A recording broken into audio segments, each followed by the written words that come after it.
le soleil viendrait apparaître. Moi je me concentre sur mon approche. En tout cas je vous laisse la caméra tourner parce que l'endroit est particulièrement joli. Regardez, il y a des magnifiques cailloux là le long de la plage. Et on va bientôt arriver dans de l'eau turquoise, au pied des falaises, au pied du village, avec le port qui est juste là. Donc c'est très joli. Voilà, je vous laisse apprécier en silence.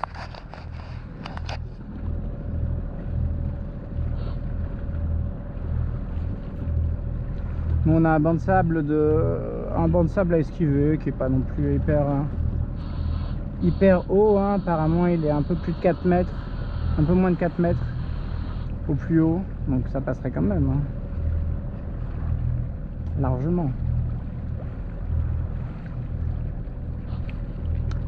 Mais on n'est jamais trop sûr. Voilà, il m'est déjà arrivé d'avoir quelques belles différences de hauteur, notamment justement à l'approche des ports, hein. C'est surtout là, à cet endroit là, puisque c'est de par les ensablements, le dragage et la saison. Il peut y avoir pas mal de variables. Donc là voilà, je vois qu'il y a un chenal qui est tout tracé, on va l'emprunter.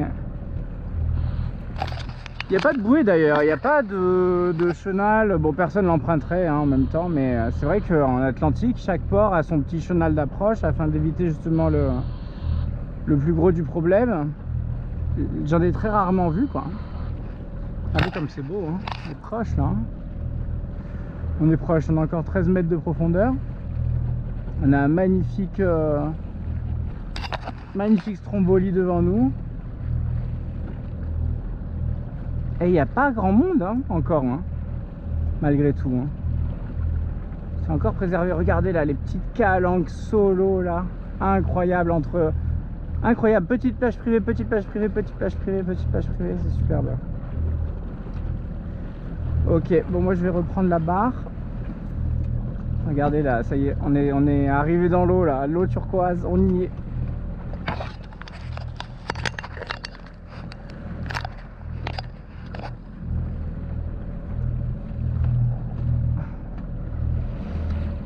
À 10 mètres, sur une sonde à 10 mètres, donc c'est bon signe, avec un petit peu de pied de pilote en plus.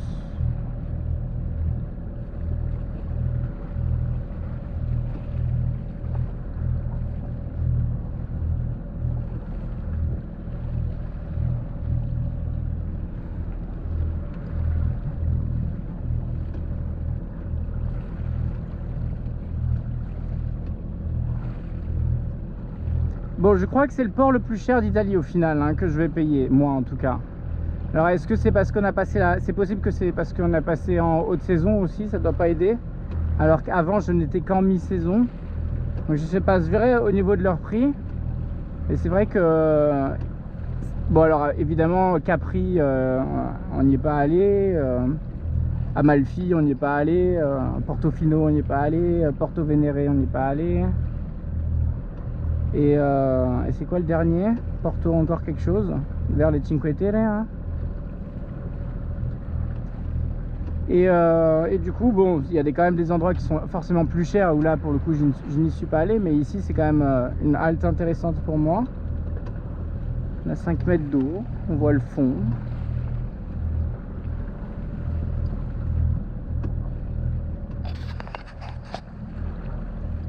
Et du coup on va y rester très peu de temps. Voilà, c'est pour ça que je suis resté longtemps, au final plus longtemps que prévu à Vibo, parce que c'était d'un accueil incroyable et c'était beaucoup plus accessible en termes de tarifs que ici. Donc ici on va y rester juste quelques jours, le temps de partir vers le Stromboli, le temps de récupérer toute la famille et direction le Stromboli. Regardez comme c'est beau là, vous avez de la chance quand même, hein, je vous aurais amené au moins ici.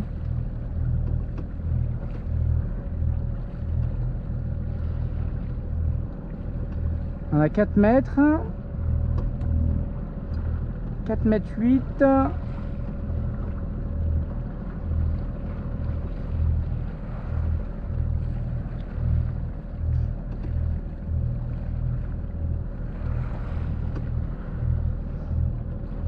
Mètres, donc là on a chopé le chenal et maintenant il faut qu'on longe surtout à gauche apparemment, pas qu'on aille à droite quoi, pas qu'on colle le môle de droite, interdit d'ancrer et ça remonte à 3 2 mètres, ouais non c'est vraiment pas terrible, alors que sinon c'est 5 mètres tout le long, faut qu'on reste dans les 5 mètres.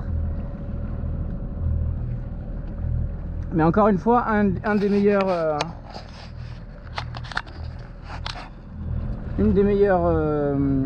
conseils qu'on puisse donner quand on emprunte un chenal, qui plus est qui est un peu en forme de U, c'est-à-dire avec une côte qui remonte d'un côté et de l'autre, ou alors quand vous passez justement entre un banc de sable et la côte, là ce qu'on est en train de faire, c'est toujours intéressant de privilégier d'être d'un côté plus que de l'autre. Enfin plus que, non, c'est toujours intéressant de privilégier d'être d'un côté ou de l'autre, mais pas au milieu. Pourquoi? Bah tout simplement parce que si vous êtes pile au milieu et que vous pensez être au milieu, et que d'un coup sur votre profondeur vous avez, ça remonte, bien vous ne saurez pas où aller, où sera la profondeur, est-ce que ce sera à droite ou à gauche. Du coup ça va être la roulette russe, enfin, ça va être pile ou face. Et vu qu'on veut pas faire de pile ou face en bateau, bien du coup on choisit, voilà, moi j'ai choisi de me mettre plus au nord du côté du banc de sable par exemple. Il y a le banc de sable qui est là et la côte qui est là. Et au moins si je vois que je manque de profondeur, bah, je sais que j'irai vers la côte. Voilà, ce qui n'est pas forcément instinctif pour le coup, mais qui va me préserver de ne pas rentrer dans le banc de sable, même si pour le coup le banc de sable aurait assez d'eau. Mais c'est notamment pour là-bas justement. Mais je vois qu'il y a des petites bouées de partout, hein, donc je vais regarder, je vais essayer d'appréhender tout ça. Mais de toute façon, nous on voudrait frôler la rouge le plus possible en restant dans la bande des 5 mètres. Mais il y a une espèce de champ de bouée avec des zodiacs, bref. Je vais vous laisser, en tout cas voilà, on est vraiment dans un petit coin de paradis. On voit le Stromboli qui fait toujours ses petits nuages, etc. Mais c'est pas dingo quoi pour l'instant. On verra de plus près, on va aller au pied de cette belle chose, de ce monstre marin.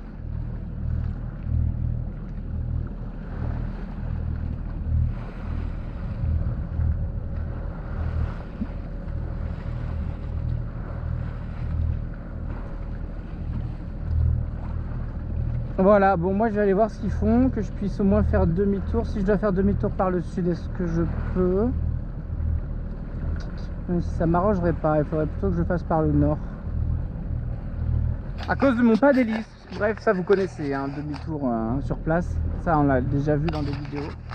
Je vous embrasse et je vous dis à bientôt. Bye bye, bienvenue à Tropea les amis.